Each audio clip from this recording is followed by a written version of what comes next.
Okay, so we're trying to find what would give me the maximum volume of an open top box if I cut congruent sides from a sheet. So the first thing I'm going to do is draw a picture. So I have this piece of paper that's 20 by 25 and I'm going to cut congruent squares on each corner.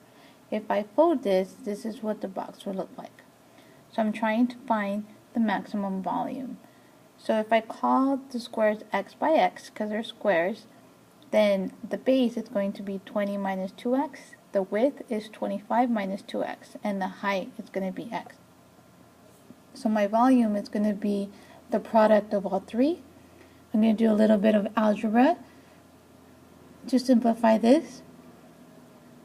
So here's my volume equation. So that is what I'm going to take the derivative of because I want to find the maximum volume.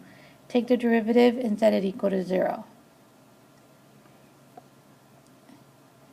So if I set it equal to 0 and use my quadratic formula program on my calculator, I end up with two answers. I end up with 11.318 and 3.68.